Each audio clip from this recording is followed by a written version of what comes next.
ரட்சிக்கப்பட்டிருக்கீங்களா? இயேசுவின் ரத்தத்தால் கழுவப்பட்டிருக்கிறீங்களா? இயேசுவை ரட்சகராக உள்ளத்தில் ஏற்றுக்கொண்டிருக்கிறீங்களா?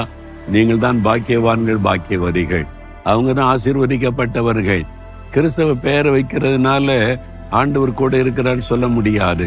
இயேசுவால் ரட்சிக்கப்பட்ட அனுபவம் இருக்கணும், பாவம் மன்னிக்கப்பட்ட அனுபவம் இருக்கணும். அவங்க தான் பாக்கியவான்கள், பாக்கியவதிகள்.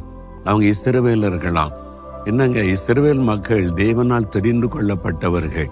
அவங்களுக்குன்னு ஒரு தேசத்தை உருவாக்கி தேவன் இன்றைக்கு வரைக்கும் ஆசீர்வாதமாய் நடத்துகிறார். ஆனால் நாம் யார் என்றால் ஆவிக்குரிய இஸ்ரவேலர்கள். நம்ம ரட்சிக்கப்பட்டு தேவனுடைய பிள்ளை ஆகும்போது ஆண்டவர் நம்மோடு உடன்படிக்கை பண்ணி தேவனுடைய பிள்ளை என்ற அதிகாரம் தருகிறார்ல, நாம் ஆவிக்குரிய இஸ்ரவேலர்கள் என்று வேதம் சொல்லுகிறது. அப்ப நம்ம பாக்கியவான்கள். நம்முடைய தேவன் வானத்தை பூமி உண்டாக்கினவர், சர்வத்தையும் ஆளுகிறவர். ஆகவே நாம் பாக்கியவான்கள், பாக்கியவதிகள்.